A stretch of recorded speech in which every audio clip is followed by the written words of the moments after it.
디모데후서 4장 7절 내가 선한 싸움을 싸우고 나의 달려갈 길을 마치고 믿음을 지켰으니 이제후로는 나를 위하여 의의 면류관이 예비되었으므로 주 곧 의로우신 재판장이 그날에 내게 주실 것이니 내게만 아니라 주의 나타나심을 사모하는 모든 자에게니라. 8절까지 봉독했습니다. 지난 시간 제가 바로 이 가치관의 중요성, 왜 이 가치관이 중요한가, 그 중요한 까닭은 첫째, 이상 설정에 있어서 매우 중요하다. 우리의 이상, 목표, 삶의 목표, 인생의 목표를 정하는 데 있어서 가장 가치로운 것을 우리의 목표, 삶의 목표로 정해야 되기 때문에 가치관은 매우 중요하다 하는 걸 말씀드렸고요. 그 다음 제 두 번째는 오늘 말씀드릴 내용인데 윤리 규정에 있어서 매우 중요하다. 그러니까 매우 가치로운 것을 목표로 해서 살아가는 그 방법도 중요하잖아요. 어떤 방법으로 우리가 삶의 목표를 향해서 갈 것인가, 구체적인 그 삶의 방법, 행동 양식이라고 볼 수 있죠. 그 윤리라고 하는 것. 그래서 매우 중요하다라는 얘기입니다. 그래서 윤리를 규정하고 살아가는 이성적 존재가 바로 우리 인간인데 동물은 그런 게 없죠. 동물이라는 것은 본능에 의해서 그냥 행동해 가지만은 인간은 이성적 존재이기 때문에 행동 양식을 인간 스스로가 결정해서 살아갑니다.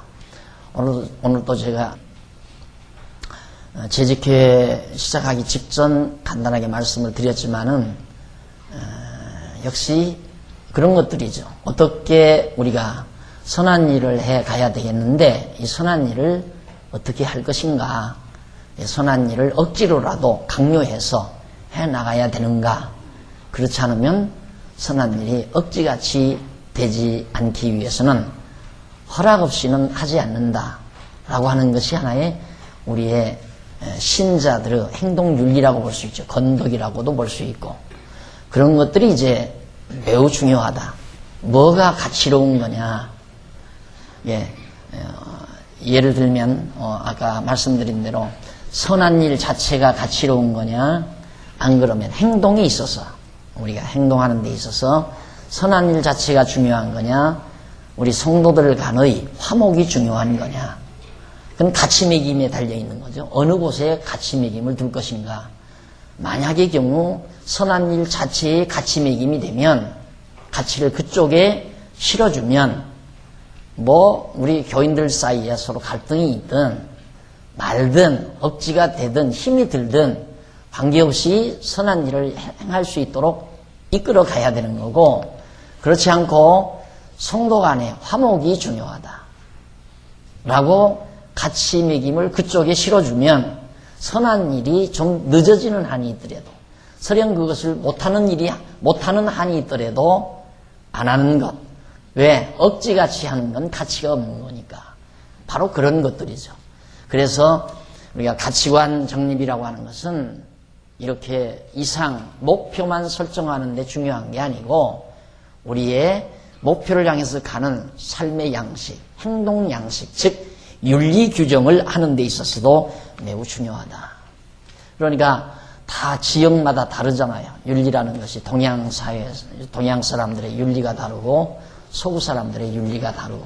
왜? 이성적 존재이기 때문에 그렇게 행동해야 된다는 것이 사회적인 약속으로 되어버리니까.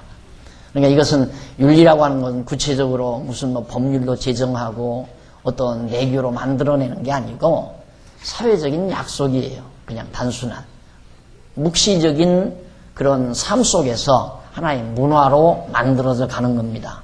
그걸 이제 하나의 윤리관으로 그렇게 생각을 하는데, 사실은 구체적인 명문화된 건 없지만은 삶에 있어서 윤리라는 건 매우 중요한 거거든요. 그 시대의 문화를 어떻게 이끌어갈 건가. 만약에 그 문화가 잘못되어지게 되면 침울하고 침체되고 또 억압당하는 문화, 사람들이 활달하지 못하고 자유함을 누리지 못하고 뭔가의 압박 속에서 살아가는 그런 문화를 경험하며 살 수밖에 없는, 왜 그것이 그 시대의 사회적인 하나의 묵시적인 약속이기 때문에. 그러니까 과거 우리 유교적인 풍토, 유교적인 문화 속에서, 유교적인 윤리의식 속에서 우리의 문화가 만들어졌을 때는 항상 좀 어두웠잖아요. 어둡고 폐쇄적이고. 그런데 서구 문화를 받아들이다 보니까 활달하고 자유스러운데 조금 혼란스러운 것 같고, 이 문화마다 어떤 특성이 있고 또 장단점이 다 있는 것들이거든요. 근데 문제는 과연 정말 어떤 문화가, 어떤 행동 양식이 가장 아름답고 좋은 것이냐. 그건 가치가 있어야 되잖아요. 그래서 가치 평가, 가치 매김을 어떻게 하느냐. 이것은 구체적으로 가치관 정립이 안 되게 되면 그런 것이 불가능한 거다. 그래서 사실은 이제 특히나 교회 안에서도, 이 교회도 그렇습니다. 만약에 교회 목표하는 목회자나 당회원들이 이 가치관이 뚜렷하지 못하면 항상 덜 가치로운 것 때문에 더 가치로운 것을 잊어버리는 경우가 많죠. 우리가 여기 예배당 질 때에도 가끔 제가 말씀을 드리지만, 예배당 질 때에도 우리가 예배당이 가치로운 거냐, 성전이 가치로운 거냐. 10번도 성전이 가치로운 거죠. 그렇잖아요. 우리 성도들끼리 모여서 아는 것과 믿는 것이 하나 된 성도가 모여서 서로 마음과 뜻을 모아 결속한 그 자체가 훨씬 더 가치로운 거 아닙니까? 그런데 이 예배당 건물을 지키기 위해서 그 성전이 헐리면 안 된다는 얘기죠. 그러니까 가치 매김을 어디다 두었느냐, 가치 무게를 어느 쪽에 실었느냐, 성전에 실었느냐, 예배당 건물에 실었느냐, 이거에 따라서 이제 지도 방향이 확 달라지고 우리들의 교회 문화가 확 달라져 버리잖아요. 그런 걸 설정하는 데 있어서 매우 중요하다. 이 가정에 있어서도 마찬가지입니다. 가정에 있어서도 자녀들을 부모님들이 양성해 갈 때, 양육해 갈 때 그 가치관이 매우 중요한 거죠. 어떻게 우리 자녀들을 어떻게 길러갈 것인가. 행동 양식이죠. 또 자녀들을 양육하는 방식. 그런 것도 가치관 정립이 뚜렷하게 되면, 확실하게 되면 바른 방향을 설정해서 양육해 갈 수가 있는 거다. 모든 삶의 모든 영역에서 다 적용될 수 있는 내용들입니다. 그런데 이제 오늘 봉독해 드린 디모데후서 4장 7절로 8절에 보면 바울이 선한 싸움을 싸우고 달려갈 길을 자기가 다 달려갔다고 했습니다. 그런데 내가 선한 싸움을 싸우고 나의 달려갈 길을 마치고 믿음을 지켰으니 이제 후로는 나를 위하여 의의 면류관이 예비되었으므로 주 곧 의로우신 재판장이 그날에 내게 주실 것이니 내게만 아니라 주의 나타나심을 사모하는 모든 자에게 있다. 여기서 달려갈 길, 내가 선한 싸움, 선한 싸움을 싸우면서 달려갈 길을 내가 다 달려왔다. 이게 목적 달성 다 했다는 얘기예요. 선한 싸움을 싸우며 달려갈 길을 다 달려왔다. 이게 바른 방식에 의해서 자기 목적지를 향해 달리는 자세, 이게 무엇보다도 중요하다. 바울은 올바른 목표도 정했을 뿐만 아니라 그 목표를 향해서 가는 방식 역시도, 방법 역시도 건전했고 아름다웠다는 것은 누구나 다 공인하는 바입니다. 이런 것들이 왜 그렇게 가능했을까? 바울이 그럴 수도 있잖아요. 자기는 그대로 바리새인으로 그냥 있으면서 그냥 하나의 그 당시 기득권을 누리고 좋은 명문 가문에서 태어난, 가문도 자랑하고 또 명문 대학을 나온 그런 문화에서 거친 그런 자기의 학벌도 내세우면서 당당하게 그렇게 얼마든지 살 수 있는 그런 자였지만은 그런 방식을 채택하지 않았단 말입니다. 그게 왜 그러는가? 가치 무게가 달라졌기 때문이죠. 가치 무게가 달라졌기 때문에. 그러나 보편적으로 볼 때 누구나 그거 버리기 쉽지 않습니다. 다 세상이 다 알아주는 좋은 학벌, 좋은 명문가, 그리고 좋은 사회적 지위, 그걸 누구나 그것 때문에 세상을 사는데, 여러분 가만히 생각해 보십시오. 젊은 날 왜 고생해요? 젊은 날 청소년기 왜 고생합니까? 학벌 만들기 위해서 고생하는 거 아니에요? 어차피 가문은 뭐 결정된 거니까 양반 가문에 태어났는지 상민 가문에 태어났는지 그건 어쩔 수가 없는 거지만 그 다음 우리가 청소년기에 노력하는 건 좋은 대학, 남보다 더 좋은 학벌, 좋은 대학, 좋은 학위 그것 취득하려고 경쟁하는 거란 말입니다. 남 잠잘 때 일어나서 자기가 열심히 공부하는 건 남보다 더 좋은 사회적 지위 얻으려고. 그런데 사도 바울은 그거 다 얻은 거예요. 얼마나 값비싼 겁니까? 모든 사람이 다 값으로 인정해 주는 거거든요. 이걸 상대가치라고 말을 해요. 상대가치. 그런 것들은.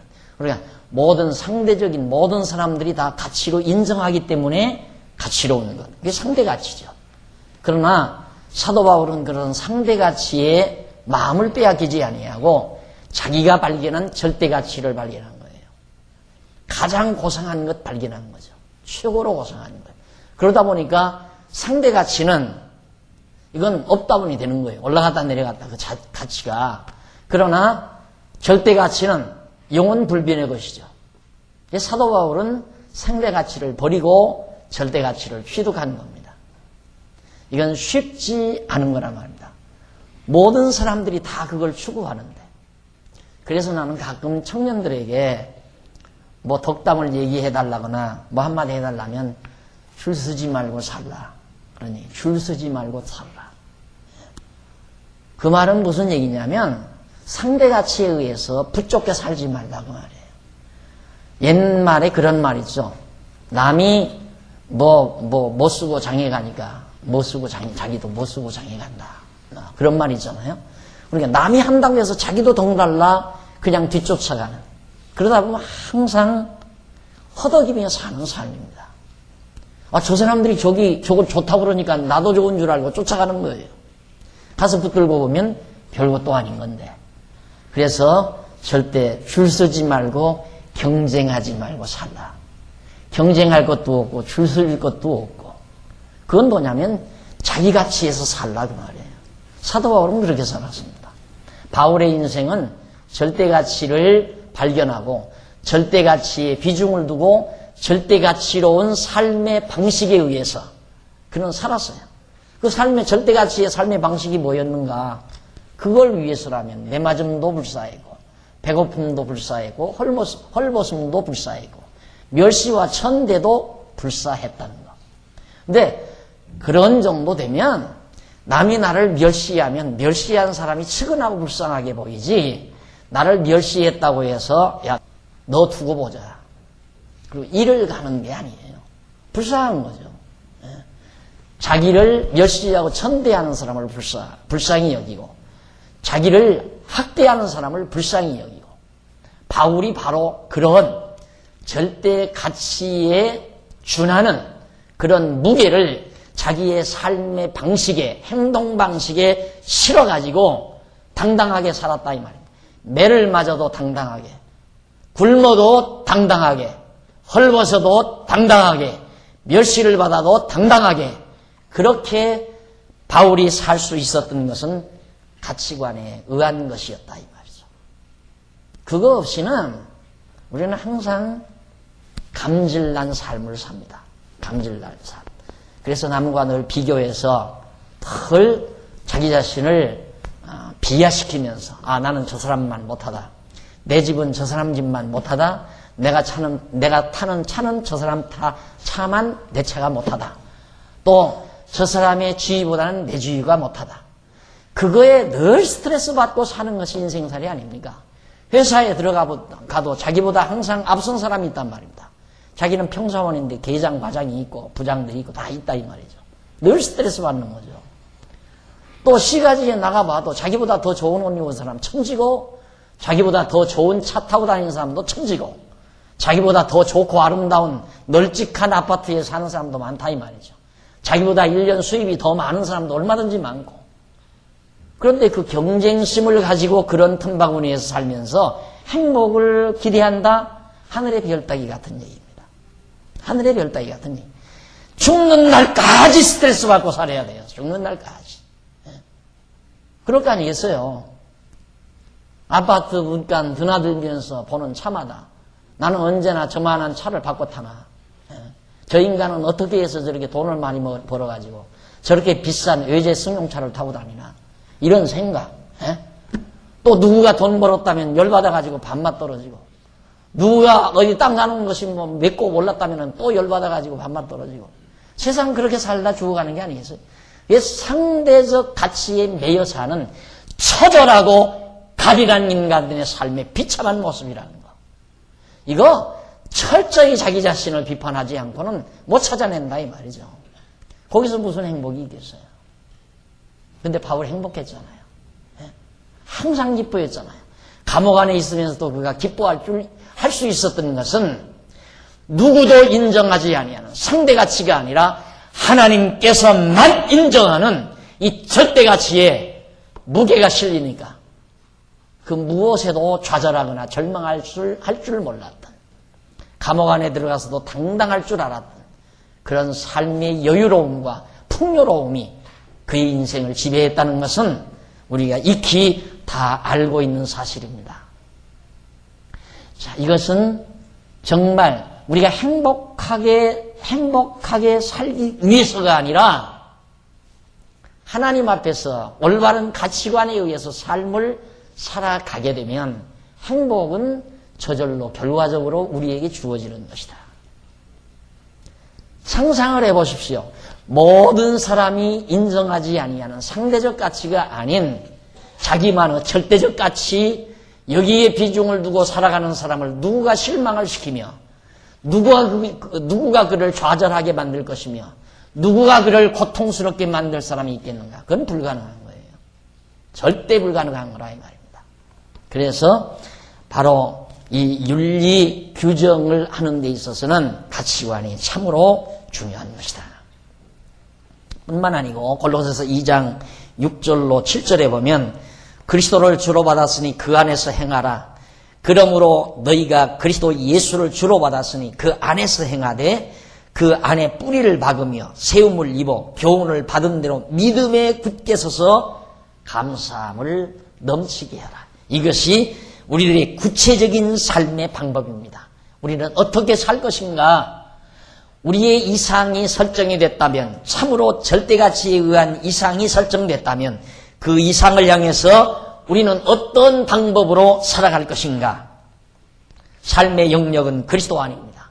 우리의 삶의 영역은 그리스도 안, 그리스도 밖을 떠나면 안 돼.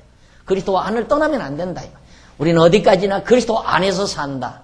그리스도 안에서 산다는 말은 뭐 예수 그리스도가 무슨 뭐 어디 면적이거나 어떤 울타리 아니거나 그게 아니잖아요.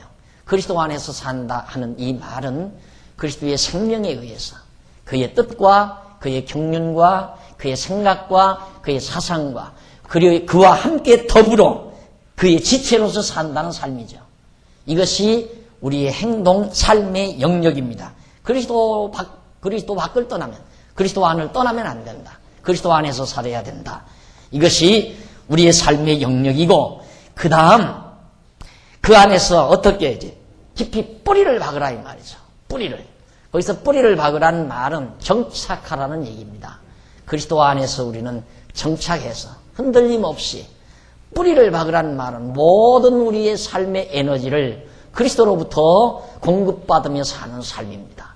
내 힘으로 사는 것이 아니라 그리스도께서 주신 능력으로 살아가는, 이것이 바로 우리의 삶의 구체적인 방법이에요. 내 힘으로 살려고 할 때에는 늘 좌절을 맛보게 되죠. 항상 좌절과 절망감을 맛보며 사니까, 그래서 우리는 행복감을 다 잊어버리게 되는 겁니다.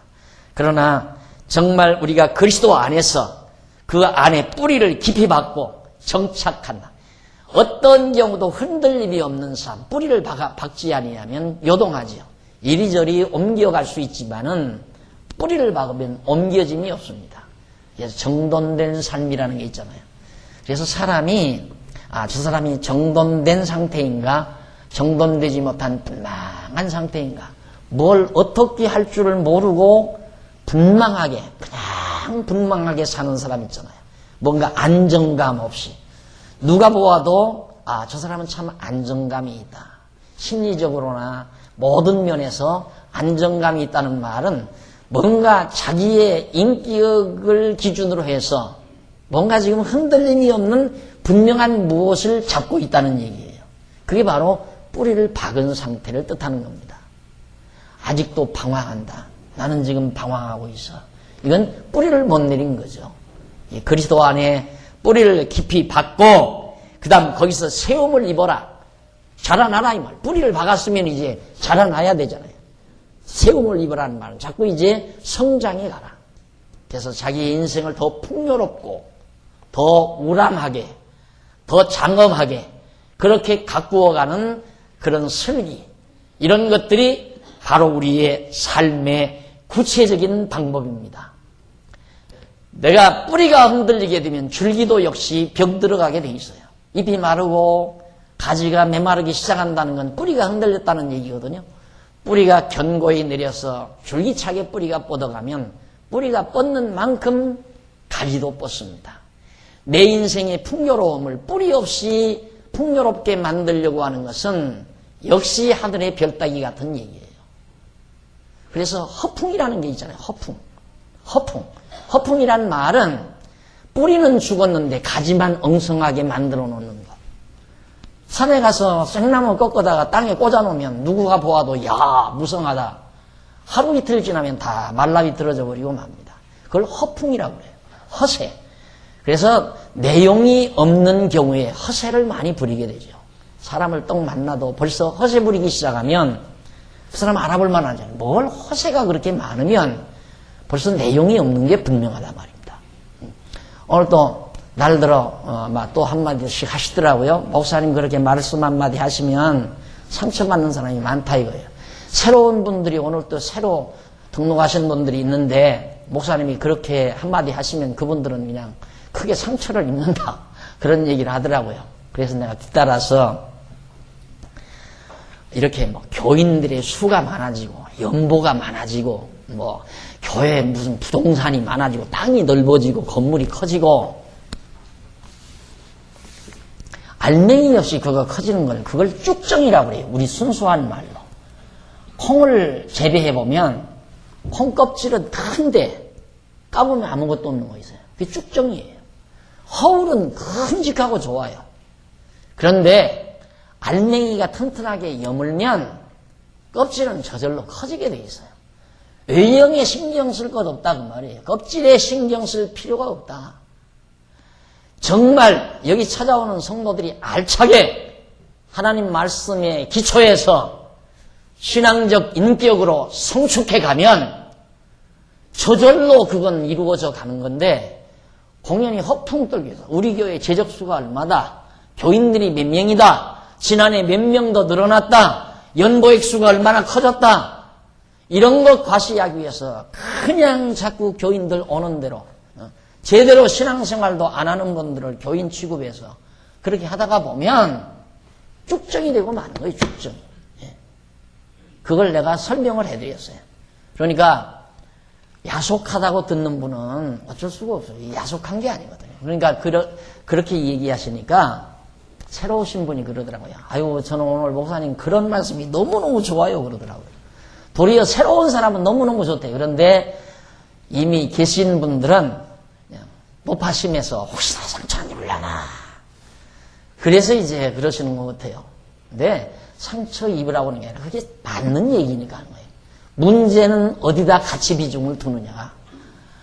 교인들 수를 많게 하는데 가치 비중을 두느냐. 그렇지 않으면 교인들 하나하나가 견고하게 말씀 반석 위에 토대를 닦고 신앙적으로 여물어져서 정말 알뜰하게 그렇게 견고하게 교회가 커가는데 비중을 두느냐. 두말할 것 없이 부자 아니에요? 거기에 가치 비중이 있는 거 아니겠어요?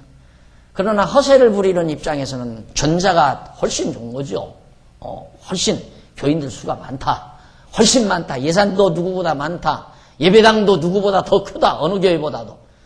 우리 교회 재산이 얼마인지 아느냐. 이런 거 다 물론 필요 요건들이에요.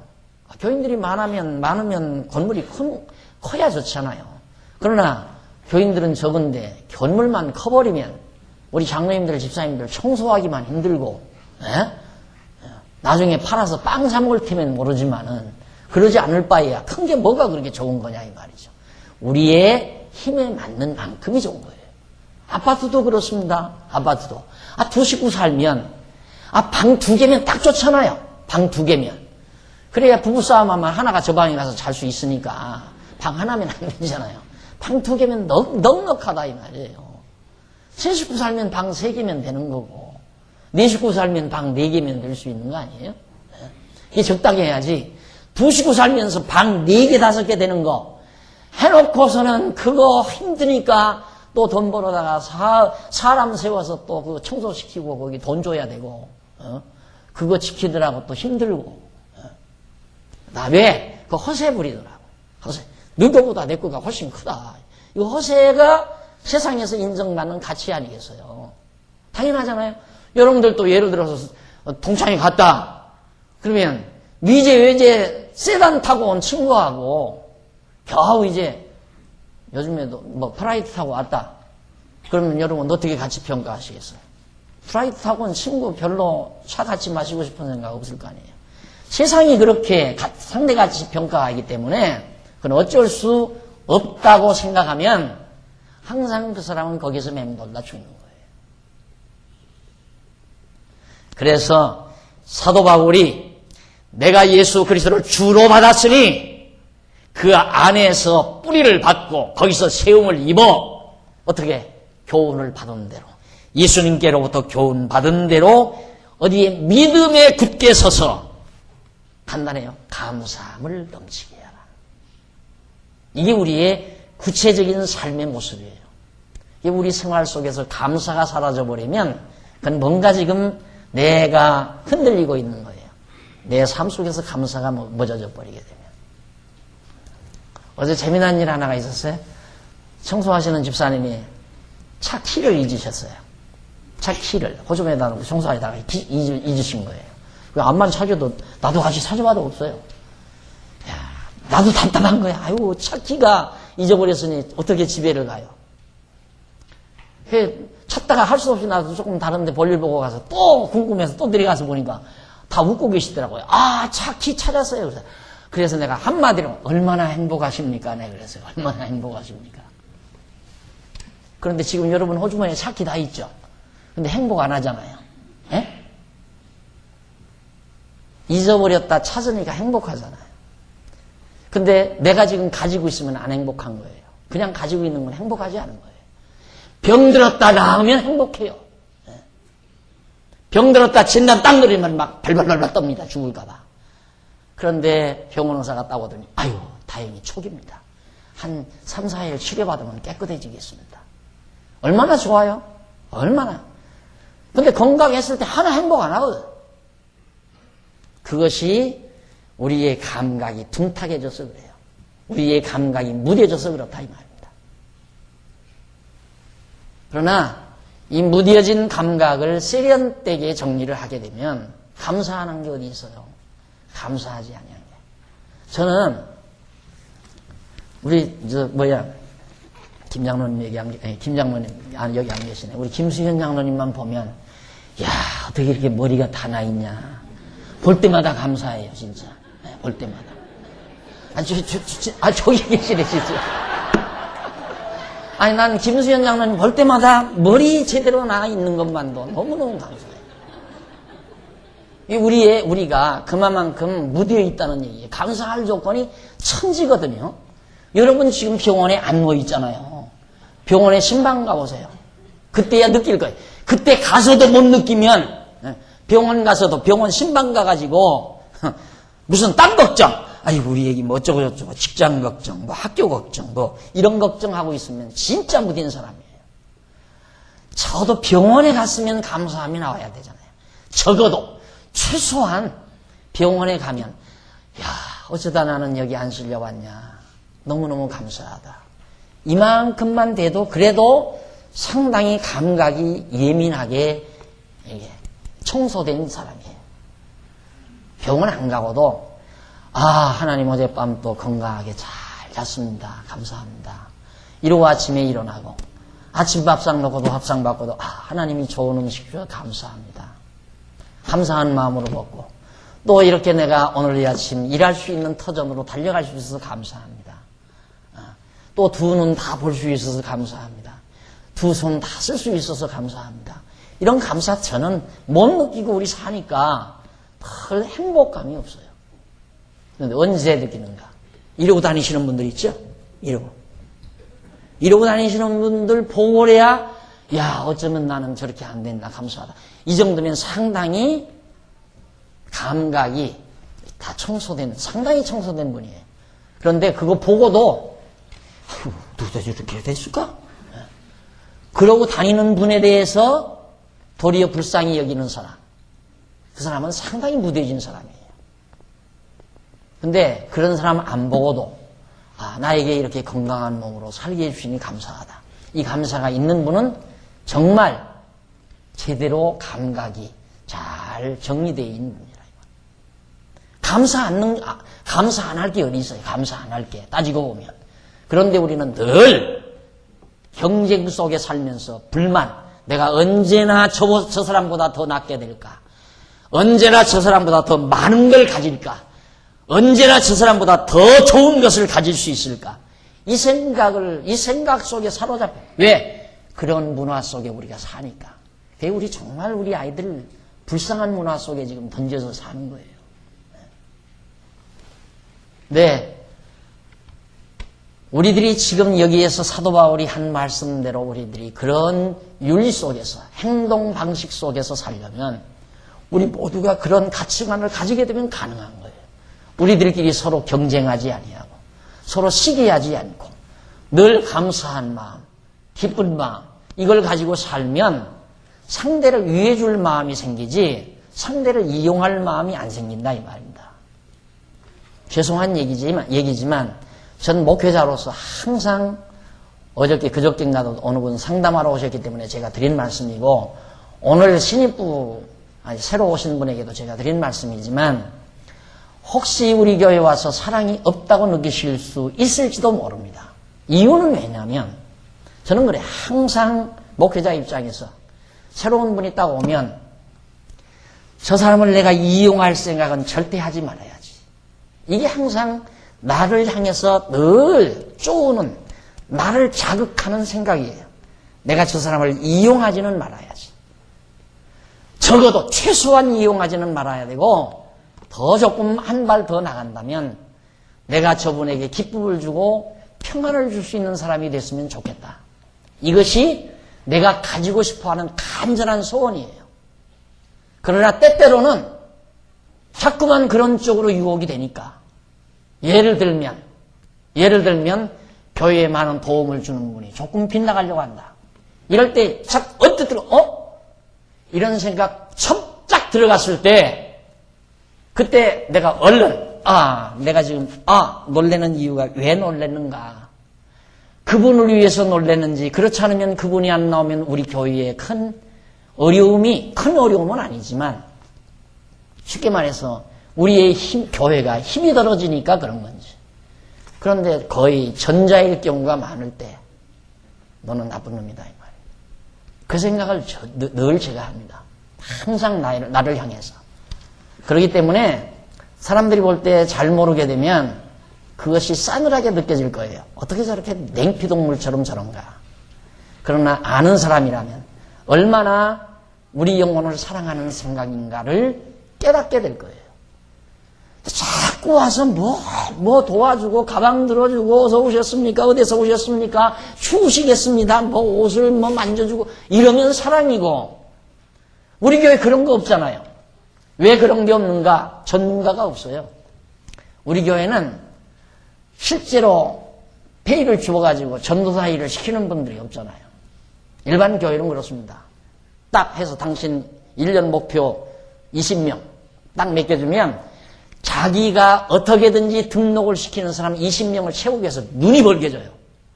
20명 못 채우면 탈락되니까. 월급이 내려가거나 안 그러면 잘리거나. 그러니까 어디 새로운 분 없는가? 왔다 하면 그냥 애기도보도 못 주고, 업어주고, 그냥 가방 들어주고, 온갖 서비스를 다 한다 이거예요. 그걸 사랑이라고 느낀다니까. 여기서는 그거 못 느끼잖아요. 우리 권사님들 다 그거 하라니까 새로 오시는 성도들 맞아드립니다. 권사님들 전부 목사 닮아가지고 왔냐? 말씀 얼마나 들었어? 네. 그런 시기니까 영 사랑이 하나도 없는 거죠. 가치를 어디다 두고 사느냐가 중요한 겁니다. 정말 여러분들이 여기에서 정확하게 정리하지 못하면 만족, 행복감, 감사 절대 못한다는 거, 그거 여러분 명심해야 돼요. 안 돼요. 절대 안 돼요. 여기에서 아주 예리하게, 아주 면도날처럼 딱 분류시켜야 돼요. 아, 내가 지금 이쪽으로 간다, 이쪽으로 간다. 그거 알 수 있잖아요. 잘 말씀으로 정리해 놓으면 자기 마음에 조금이라도 어두운 그늘만 딱 몰려와도 왜 이럴까? 내가 왜 이러나? 분석하면 그냥 2, 3분 내에 찾아지잖아요. 아, 이래서 그렇다라는 거. 서운한 마음 딱 들어요. 이거 왜 서운한 마음 들지? 딱 찾아주죠. 당장. 누가 안 나오는데 서운한 마음 딱 들어요. 왜 서운한 마음이 들었나? 내가 서운한 마음이 들 이유가 뭐예요? 안 나오는 그분이 안타깝죠. 그렇죠? 그래야 정상 아니에요? 이 교회를 안 나온다는 분을 놓고 그분이 안타까워, 그분을 측은하게 여기고 안타깝게 여겨야지 내가 왜 서운하게 생각하느냐 이 말이에요. 내가 서운하게 생각하려고 하는 것은 그분을 내가 이용하려는 생각이 있었다는 얘기고, 안타깝게 생각하는 건 그분을 위한 거예요. 그분을 위한 것. 그걸 냉정하다, 또 차갑다 이렇게 평가해서는 안 된다고 말이에요. 그래서 사도 바울이 바로 받은 대로 믿음에 굳게 서서 감사함이 넘쳐야 된다. 우리의 정상적인 목표를 향한 올바른 삶은 감사함으로 살아가는 삶입니다. 항상 감사한 생각, 모든 일에 범사에 감사하는 마음, 이것이 매우 중요한 부분이라는 것을 사도 바울이 정리해 준 말씀입니다. 골로새 교회에. 그 다음 에베소서 5장 15절로 21절에 보면 어떻게 행할 것을 자세히 주의해라. 내가 어떻게 행동할 것인가. 내가 이 장안 중앙교인이 됐다. 이것도 매우 중요하고, 내가 한 가정의 가장이 됐다. 내가 어느 집단의 한 대표자가 됐다. 어떤 자기 위상이 설정이 됐을 때 어떻게 행할 것인가를 자세히 주의하라는 거. 내가 이 교회 권사가 되고 이 교회 집사가 되고 이 교회 장로 목사가 됐다. 내가 정말 어떻게 행할 것인가, 이걸 자세히 주의하라. 이것이 사도 바울이 행동 윤리죠. 쉽게 말하면. 15절. 그런즉 너희가 어떻게 행할 것을 자세히 주의하여 지체 없는 자같이 말고 오직 지체 있는 자같이 하여 지혜 없는 자같이 말고 오직 지혜 있는 자같이 하여 세월을 아끼라. 때가 악하니라. 중요한 건 지혜 있는 자와 지혜 없는 자.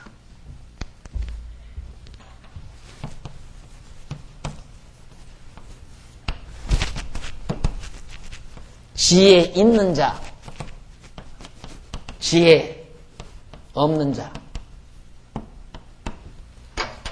지혜 있는 자와 지혜 없는 자의 행위 명확하지요.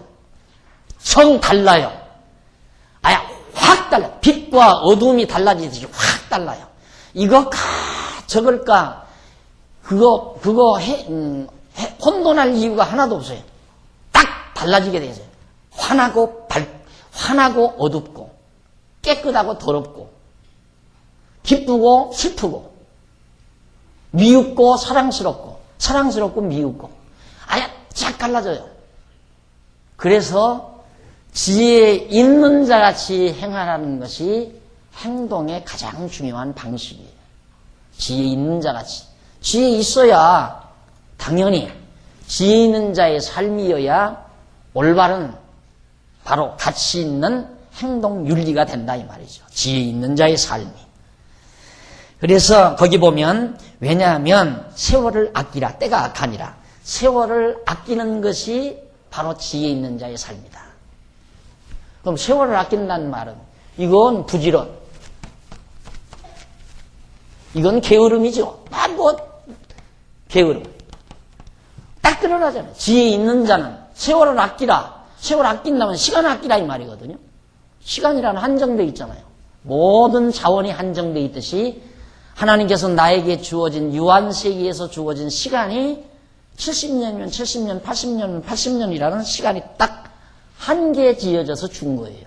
그걸 아끼란 말은 부지런하라 이 말이거든. 안 아끼는 것은 게으르다 이 말이에요. 그러니까 지혜 있는 자의 삶은 부지런한 삶이죠. 늘 그래요. 목표가 있는 사람은 부지런하게 돼 있어요. 확실한 가치 있는 목표가 있는 사람은 부지런할 수밖에 없어요. 누가 부지런하라 해서 부지런한 게 아니에요. 목표 없는 사람은 부지런할 게 없어요. 나태하고 게으르고 태만하고. 그러니까 그만큼 가치 설정이 안 되니까, 분명한 가치에 의한 목표 설정이 없으니까 삶의 방식도 지혜 없는 자처럼 게으르고 나태하게 산다 이 말이에요. 나태하게. 누가 부지런하라 강조해서 무조건 부지런하라는 게 아니에요. 부지런해져야지요. 부지런해져야 된다는 말은 가치관이 정립이 된 사람은 확고한 가치관에 의한 목표 설정이 되기 때문에 부지런할 수밖에 없는 거다 이 말이에요. 그래서 시간을 아끼게 돼요. 세월을 아낄 수밖에 없는 거다. 오락질길 시간이 어디 있어요? 오락질길 시간. 뭐 이미 지나간 일이지만 성도님들 물론 뭐 해외여행 다니는 게 나쁘다는 얘기는 아닙니다. 모든 분들은 착각을 해요. 내가 해외여행을 못 다녀서 못 다니는 줄 알아요. 지금도 우리 교인이 아닌 분들이 자꾸 요청이 와요. 한번 머리 식구로 나가십시다. 자꾸. 지금까지 몇 번 다녔지만 내 돈 들여서 다녀본 적도 없고요. 제 얘기라서 좀 죄송한 얘기지만은, 뭐 우리 교회에서도 지난해에 여러분 예산까지 다 세워줬잖아요. 한 번도 안 나갔죠.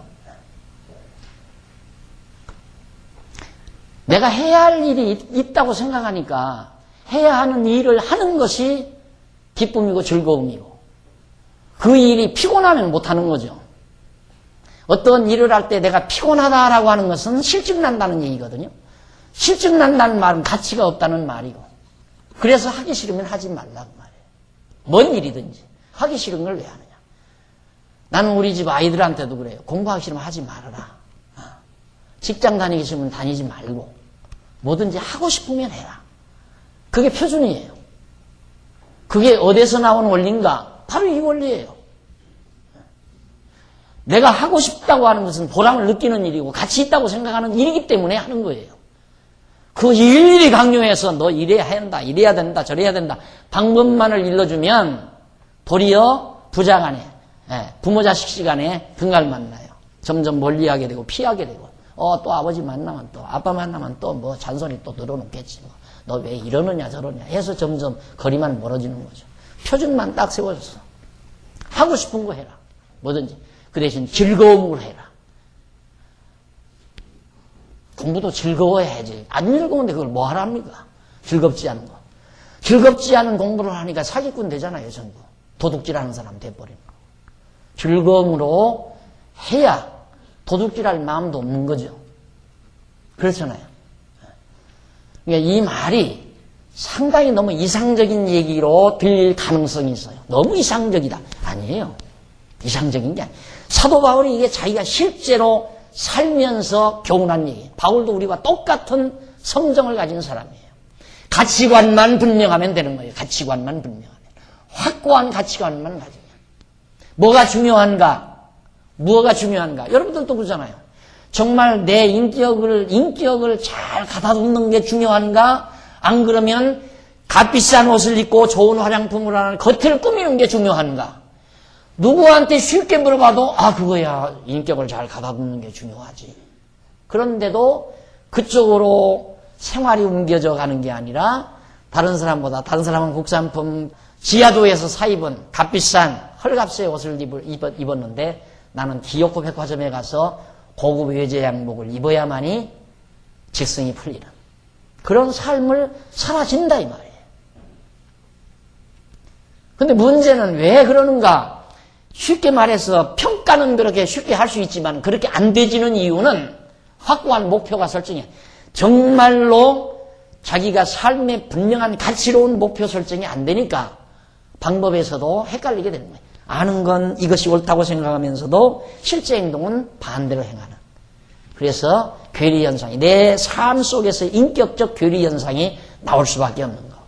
그러나 너무 분명하면 누더기면 어떻고 낡아진 거면 어떻고 10년 전 양복이면 어떻고 정말 새 옷 입을 수 있으면 새 옷 입는 거고 낡아진 옷 입을 수 있으면 입는 거고 그것이 뭐가 그렇게 중요하냐.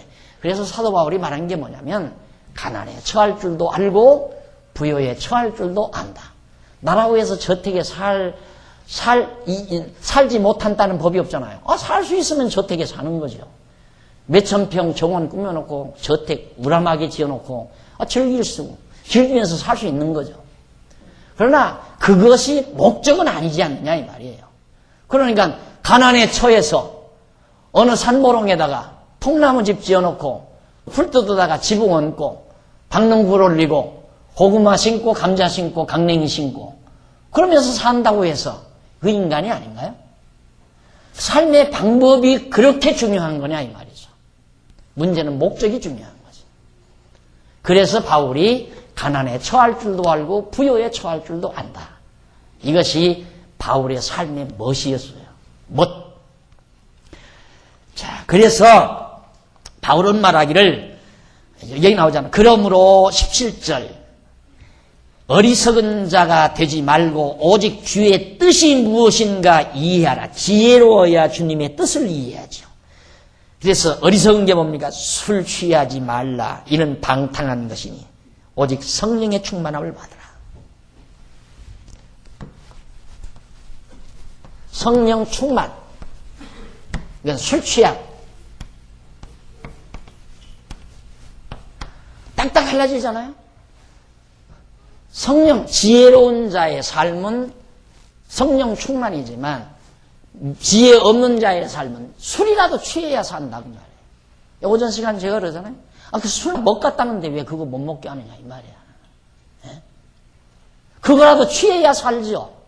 그거야. 술이라도 취해야 살죠. 사람이 어딘가 취해야 살잖아요. 취할 데가 없으니까 못 사는 거죠. 그러니까 답답하고 스트레스 받고 취해야 돼. 항상 몸이 후끈후끈, 후끈하고 후끈후끈하고 이게 있어야 사람이 살잖아요. 몸이 후끈후끈하고 훈훈하다는 말은 막 혈액이 잘 돈다는 얘기거든요. 그런데 정말 훈훈하지 않다는 말은 싸늘하다는 얘기예요. 싸늘하다는 말은 피가 지금 잘 안 돈다는 얘기예요. 피가 잘 안 도는 건 감동이 없다는 얘기고 마음에 감동이 있어야 심장을 작동해서 피가 잘 돌잖아요. 여러분 막 누구 즐거운 사람 만났을 때 피가 빨리 돌잖아요. 확. 좋은 사람 만나도 피가 확 돌고 미운 사람 만나면 피가 쫙 가라앉아 버리고 뜨거워야 살지요. 사람이 뜨거워야. 싸늘해서는 못 살잖아요. 그러니까 술이라도 먹어서 몸을 데펴야 살지요. 그래서 술 취하는 거예요. 그러나 성령 충만함이 있는 사람이 술이 뭐하러 필요해요. 술이 취하는 건 위장 속에다 알코올을 집어넣어서 그거에 작용돼 가지고 온몸을 덮이는 거고 성령 충만은 뇌리에서 시작이 되는 거예요. 진리를 깨닫고 주님의 선하신 뜻을 발견한 다음 거기에서 와지는 삶의 힘, 이 에너지가 나를 막 움직여낸다 이 말이에요. 그래서 박진감이 넘치는 삶을 살아갈 수 있는 에너지 공급을 성령 충만으로부터 받아내는 것이다. 그런데 이걸 성령 충만을 갖다가 교인들 모두가 놓고 찬송 열심히 시켜가지고 찬송 열심히 반복하게 되면 나중에 흥분돼가지고 뭔가 후끈후끈 하잖아요. 끝나고 나면 또 싸늘하게 식어버리고 그게 부흥이라는 거예요. 이게 완전히 속임수거든요. 그런데 주님의 뜻을 분별하고 나서 올바른 가치, 주님의 뜻을 분별했다는 말은 가치를 찾았다는 얘기거든요. 그 딱 찾고 나면 힘이 생기잖아요. 저돌적인 힘이 생긴다 이 말이에요. 그것 때문에 항상 충만함을 우리가 겪고 사는 거고요. 그런 사람에게 무슨 술이 필요해요. 그 다음 충만함을 받으라. 그 다음 보세요. 19절. 시와 찬미와 신령한 노래들로 서로 화답하며. 시, 노래, 시와 노래, 찬미. 이거 다 즐거움의 표현입니다. 내 즐거움의 표현. 감사와 기쁨. 항상 기뻐하라. 쉬지 말고 기도하라. 범사에 감사하라. 기쁨이죠? 여기는 슬픔, 괴로움. 그래서 여러분 가장 여러분들의 신앙, 우리의 삶을 점검하는 데 있어서 가장 예민하게 다가오는 건 미움이 생길 때, 또 근심이 생길 때, 마음의 평안이 사라질 때 얼른 빨간불이 켜졌구나. 내게 지금 빨간불이 켜졌구나. 그때는 악셀레다를 밟지 말고 브레이크를 밟아야 돼요. 딱 브레이크 밟고 생각을 해야 돼요. 내가 왜 이러는가? 내 이렇게 마음이 왜 이렇게 갑자기 찹찹해지지? 그래서 빨리 그 원인 분석을 해야 돼요. 명확하게 찾아지죠. 그러니까 이것이 지혜로운 삶이죠. 딱 지혜로운 삶.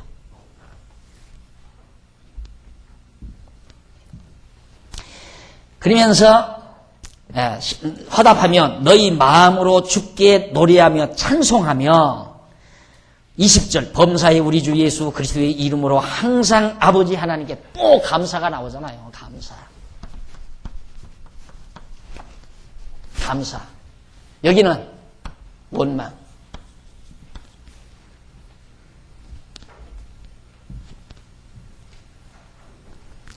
그래서 그리스도를 경외함으로 피차 복종하라. 서로 복종하라. 서로 복종하라. 여기는 복종, 서로 복종.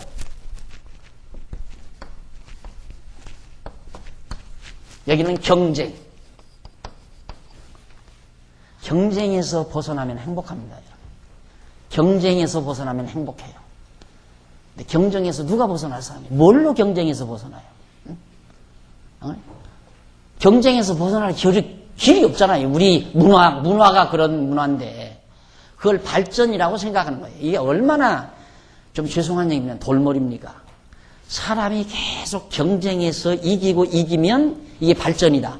한번 수학적인 두뇌가 있는 분은 한번 수학적으로 계산해봐요. 그게 발전인가? 파괴로 치닫는 동력에 의해 사람을 경쟁시키는 것은 파괴로 치닫는 하나의 동력. 그런 초등학교 수학 능력만 있어도 그 수학은 풀 수 있는 수학이에요. 그런데 그런 어설픈 번거지로 오늘 인류들에게, 오늘 현대인들에게 전부 그런 번거지를 씌워가지고 완전히 파괴적인 방향을 향해서 인간을 몰아가는 이 어두운 세상.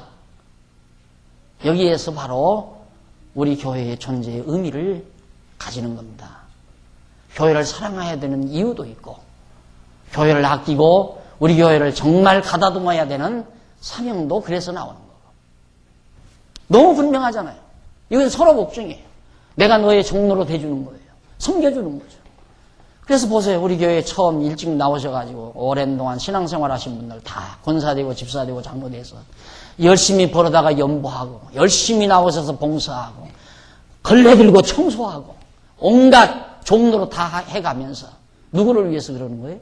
명예 위해서 그렇습니까? 명예 얻으려고 그렇게 하는 거냐 이 말이죠. 종로로 타는 거예요. 여기 오셔서 다 어질고 누가 갑니까? 이제 어린 성도들이 어질고 가잖아요. 의자도 앉았다가 그냥 턱 앉았다가 그냥 가잖아요. 누가 그거 바르게 놓습니까? 다 장로님들, 집사님들, 권사님들이 그거 다 바르게 놓고 닦고 쓸고 이른 아침부터 나와서 밥해서 다 대접해드리고 다 복종하는 거예요. 복종하면서 종로로 다며 사는 거예요. 어린 자들의 종로로 다며 사는 거. 이게 가치 있는 거 아니냐? 이게 지혜로운 삶이고. 그런데 세상은 안 그러거든. 성김 받아야 좋고 남 복종시키기 위해서 살고 남으로부터 성김 받기 위해서 살고 전혀 다르다니까. 거기에서는 만족이 없어요. 성김 받고 살려고 하고 남은 지배하려고 살려고 하면 항상 불만이에요. 이 불만. 원망이 아니라 불만. 불만이 있으니까 원망 나오는 거죠. 그래서 사도 바울이 바로 윤리 규정에 있어서 가치관은 매우 중요한 것이다. 성도 여러분, 왜 우리 창안중앙교회가 존재해야 하는가? 왜 우리는 교회를 사랑해야 하는가? 우리는 무엇 때문에 여기 모여 앉았는가? 단순하게 예수 믿고 구원해서 천당 가자, 그게 아니잖아요. 그건 가게 돼 있어요. 천국은 가게 돼 있어요. 우리 지금 여기 있는 건 이런 정말로 세상 어디에서 찾아볼 수 없는 진짜 진리, 영원 불변의 절대 진리가 있기에 이 진리를 수호하고 이걸 우리 자라나는 우리 자녀들에게 전수해주고, 그리고 우리 아름다운 그리스도의 문화를 작은 이 모임에서나마라도 우리 이룩하면서 하나님 나라의 진맛을 보며 살다가 주님 우리 영혼 부르는 날 영원한 하나님 나라 가려는 것이 우리들의 삶의 과정 아닙니까? 깊이 오늘 강의 심중에 두시고 정말 다음 강의를 기대해 주시기 바랍니다. 의미부여에 있어서 매우 중요하다. 다음 시간 말씀드리기로 하고 오늘 강의 여기서 마무리합니다. 기도하십시다. 사랑하신 하나님 아버지, 감사합니다. 어둡던 우리에게 밝음을 주셨고 방황하던 우리에게 정돈을 주셨습니다. 하나님 아버지, 이제 그리스도 안에 뿌리를 깊이 내리고 흔들림 없이 감사함이 넘치고 찬양이 넘치고 서로 사랑에 복종을 하면서 사는 지혜로운 삶을 살 수 있도록 인도해 주시옵소서. 예수님 이름으로 기도드립니다.